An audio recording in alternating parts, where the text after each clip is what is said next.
Municipality Balapur మండల్లో ఈ ప్రాంతం ఒకప్పుడు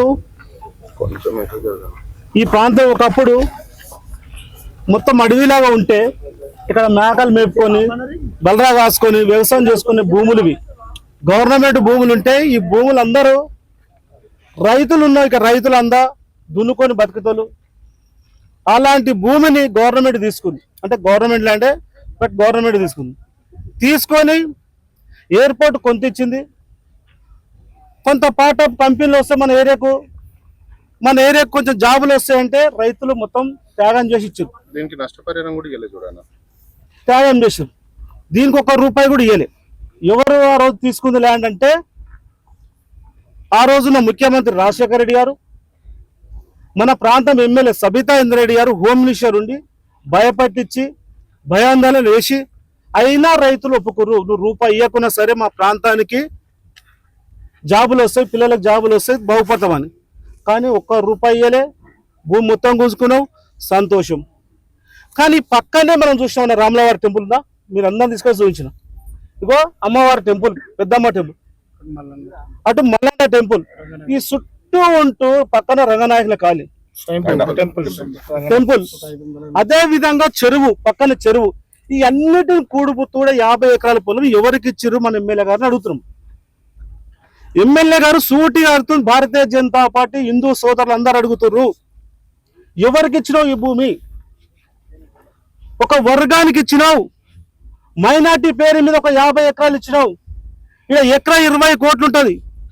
50 ఎకరాలు అంటే ఎంత అవుతుందనో 100 కోట్ల భూమిని అదనంగా కట్టబెట్టినావు.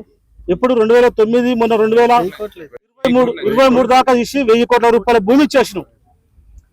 1000 కోట్ల భూమిని ఒక వర్గానికి దారపోసినావు. మేము పదే అంటుంది భారతీయ జనతా పార్టీ కానీ శ్రీరాములు కానీ ఇక్కడ ఉంటున్న సోదరులు, నువ్వు ఒక వర్గానికి పని చేస్తున్నావు అని అంటున్నాం. అదే కాకుండా సబితా ఇంద్రారెడ్డి గారు లేటెస్ట్ ఏం చెప్తుందంటే, నాకు ఎక్కడ పోయినా కాంగ్రెస్ పార్టీ నాకు ఏం పని చేస్తలే అంటున్నాం. ఏం పని చేయకుంటే 100 కోట్ల జీవో ఎట్లా వచ్చింది? వీళ్ళకు 100 కోట్లు ఎట్లా జీవో వచ్చింది? స్కూల్ కట్టడానికే, మైనార్టీ స్కూల్ కట్టడానికే, ఇక్కడ మదర్సాలు నడపడానికే ఎట్లా వచ్చింది సబితా ఇంద్రారెడ్డి గారు అడుగుతున్నాం. అదే విధంగా జల్పేల్లో నేను ఎలక్షన్ కంటే ముందు మాట ఇచ్చిన, నేను 100 పడకల హాస్పిటల్ కడతా అని 40 పడకల హాస్పిటల్ కడుతున్నావు. అంటే ఒక వర్గానికే నువ్వు ఎమ్మెల్యేవా అని అడుగుతున్నాం. ఇక హిందువులంతా నిజంగా కూడా మన యాకత్పూర, డబ్బిలిపూర ఆ ప్రాంతంలో బాధలు భరించలేక కొడుతుంటే, సంపుతుంటే ఆ బాధలు భరించలేక మన బాలాపూర్ మండల్లో మీర్పేటలో, బడన్పేటలో ఇక్కడ వచ్చి 100 గజాలు 150 గజాలు తీసుకొని ఇండ్లు కట్టుకుంటే మళ్ళీ తీసుకొచ్చి ఈ వర్గాన్ని ప్రాంతాన్ని పెడుతున్నాం. అంటే ఏంది నీ ఆలోచన అని. ఈ మహేశ్వరం అనేది పేరులో మహేశ్వరం శివుడు పేరుంది, దీన్ని ఏం చేద్దాం అనుకుంటున్నాం అడుగుతున్నాం.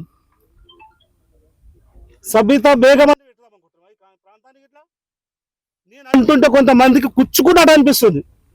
ఈ ప్రాంతంలో ఉన్న మా సోదరులే రేపు పొద్దు నుంచి తగ్గుతావురు. అరే మీకు దండం పెడతారా ఆయన, మనకు పంచాయతీ పెడుతుంది, మీకు అర్థమైపోలేదు. మీ అమ్మని అడుగురు, మీ అమ్మ అంటారు అమ్మ అని అంటారు, మేము అంటున్నాం బేగం అంటున్నాం. ఆ బేగంని అడుగుతున్నాం.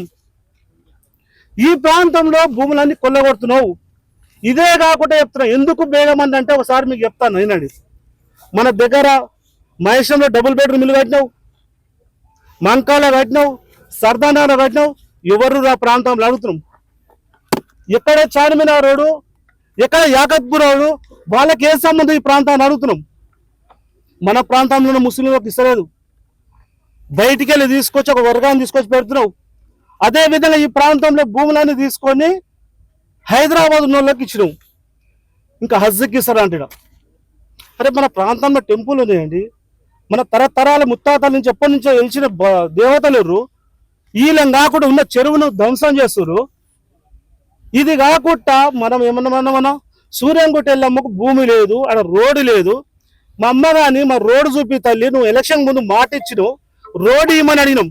వాళ్ళు యాదరారు, ఆ ప్రాంతానికి భూమి ఇవ్వాలని ఆలోచన లేదు. ఈ ప్రాంతంలో ప్రతి కులానికి కులం పేరు మీద, మతం పేరు మీద విడగొట్టి గజాల వైజ్గా భూములు ఇచ్చినావు. చాలా మంది ప్లాట్లు ఇచ్చినావు. ఎందుకు మరి వాళ్ళకి ప్లాట్లు ఇస్తలేవు? ఎందుకు ఇస్తలేవు సబితా ఇంద్రారెడ్డి గారు అడుగుతున్నాం. ఏమంటే గవర్నమెంట్ మాది ఉందా అంటున్నావు. బరాబర్ నీది గవర్నమెంట్ లేదు, నువ్వు ఎలక్షన్ ముందు మాట ఇచ్చినావు, నీ మాట ప్రకారం అవి ఇస్తలేరు అంటున్నావు. మరి ఈ జీవో ఎట్లా వచ్చింది? 100 కోట్లు ఎట్లా వచ్చింది? వీళ్ళకి 100 కోట్లు ఏ విధంగా వచ్చింది? సబితా ఇంద్రారెడ్డి రేవంత్ రెడ్డి వేరు కాదు. అక్క తమ్ముడు ఇద్దరు మంచిగానే ఉంటారు, అలాయి బలాయి ఉంటారు, మంచిగా వాళ్ళకి కావాల్సిన పనులు చేసుకుంటారు. వీళ్ళకు బాసోలు అసదుద్దీన్ ఓవైసీ, ఈ ముగ్గురు ఒకటే. ఈ ప్రాంతంలో హిందూ సోదరులకు దండం పెట్టి చెప్తున్నా, మీరు అందరు గ్రహించండి.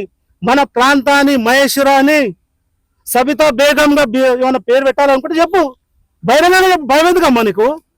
ఈ ప్రాంతాన్ని సబితా బేగం పెట్టాలనుకుంటున్నా, వాళ్ళ ఓట్లతోటే గెలిచిన, నాకు అసదుద్దీన్ నిజంగా వచ్చి బహిరంగంగా చేసింది వాస్తవం కదా, నిజంగా మాట్లాడి నేను చూపించిన పేపర్లు వాస్తవం కదా. ఈ 50 ఎకరాల పొలంలో హిందూ టెంపుల్ ఉంటే ఈ టెంపుల్ని మధ్యలేసి భక్తులని అమ్మవారి టెంపుల్ పెద్దమ్మ టెంపుల్కి వస్తుంటే బెదిరియడం ఏందండి? ఈ కన్స్ట్రక్షన్ ఏందండి? కన్స్ట్రక్షన్ ఇంత దౌర్జన్యంగా జరగడం, రోడ్డు లేదు. మీ మీడియా మిత్రులు అందరిని తీసుకొని వచ్చినా కదా ఇప్పుడు. నిజంగా సబితా ఇంద్రారెడ్డి గారు చెప్పండి, నేను ఇయ్యలేదు భూమి, నాకు సంబంధం లేదని చెప్పాను, ప్రతి కాపీ ఇస్తా పిన్ టు పిన్. చాలా మంది అనుకుంటారు నేను మాట్లాడగానే కిందతో ఎగబెడుతున్నాం. ఎగబెట్టినా నేను మా వాళ్ళను ఎన్నడూ కూడా మేము కలిసి ఉంటాం, ఒక సంసారం అంత ఏడు ఉన్నోళ్ళం. ఆమె రేపు పోవాల్సిందే. నేను మళ్ళీ కూడా చెప్పిన, పుట్టింది గీనే, పెరిగింది గీనే, సచ్చేది కూడా గీనే. ఆమె పుట్టింది అవుతాను, పెరిగిందో సచ్చేది కూడా అవుతాను, ఇక్కడ కాదుగా. అందుకనే మన ప్రాంతాన్ని కొల్లగొట్టడానికి వస్తుంది, ఇక్కడ ఒక వర్గానికి ఇస్తుంది. దీంట్లో మళ్ళీ నడిపేది మైనార్టీ స్కూలు.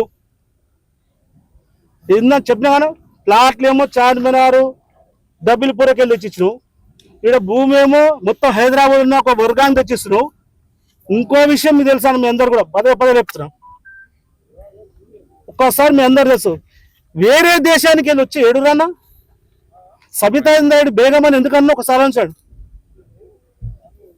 ఇతర దేశాలకు వెళ్ళి వచ్చి మన దగ్గర ఉండి, మన పాలపూర్ల మండలి ఉండి ప్రతి ఒక్కడు ఓటర్లో వాడే ఉంటాడు, సెంటరింగ్ పని వాడే వేస్తాడు, చెప్పుల షాపులో వాడే ఉంటాడు, ఇళ్ళ పనులకు ఆడే వస్తాడు.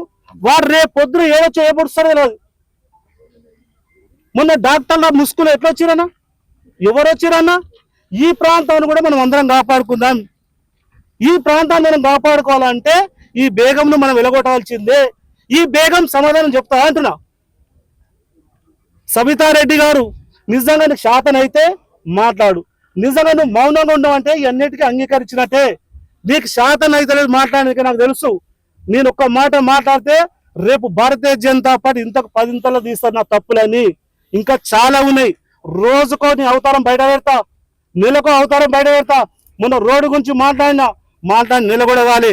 ఇవాళ ఈ ప్రాంతంలో హిందూ సోదరులు బాధపడుతున్నారు. అన్నా మేము పెద్దమ్మ టెంపుల్ పోతుంటే మొన్న ఓనిస్తలేరు. ఎవడు ఓనిస్తలేరు రా అంటే ఎవరో ఎంఐఎంఓలు ఎంతో ఒక వర్గం వాళ్ళు వచ్చి కూడా పెద్ద దౌర్జన్యం జరుగుతుంది, గుట్టాన్ని కొల్లగొడుతారంటే నిజంగా వస్తే కూడా ఆశ్చర్యం వేస్తుంది.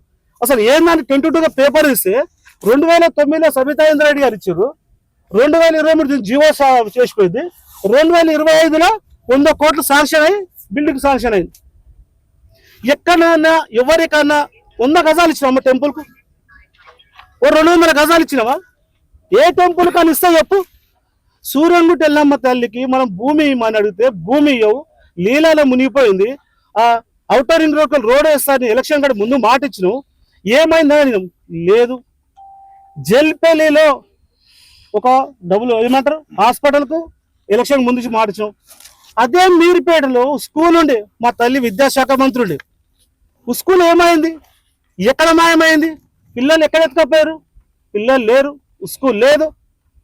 మనం బడిని పట్టించుకోవు, మనం గుడిని పట్టించుకోవు, మన ప్రాంతములు పట్టించుకోవు. కానీ ఒక వర్గానికి ఎట్లా నీకు చేయాలనిపిస్తుంది. అందుకనే సబితా బేగం అనే కాన్సెన్స్ అని పెట్టు. ఈ మహేశ్వరుడు దీని అందరం హిందువులను కాపాడుకుందాం. దీనికి సబితా ఇంద్రారెడ్డి గారు సూటిగా ప్రశ్న చెప్తారా? జవాబు ఇవ్వగలుగుతా? మేము ప్రశ్న అడుగుతుంటే ఇయ్యలేదు. ఎందుకు ఇస్తానా అన్నావు? అన్ని బరాబరుని ఇంకా రేపు పొద్దున మేము మాట్లాడి ఇంకా 100 అవుతుంది. అందుకని మీకు దండం పెడతాం, మీకు కింద మాట్లాడిస్తున్నాం. ఇది మంచి పద్ధతి కాదు. మన టెంపుల్ మనం అందరం కాపాడుకుందాం. దీనికి నేను ఎల్లవేళ కట్టుబడి ఉంటా. నా హిందూ ధర్మాన్ని కాపాడుకునే విధంగా నేను పోతా. నా ఉత్సరమైన ప్రాణాలు ఇస్తా, కానీ నా హిందూ టెంపుల్కి ఏ అన్యాయం జరిగినా మీ అందరికి అందుబాటులో ఉంటానని చెప్తూ సెలవు తీసుకుంటున్నాను.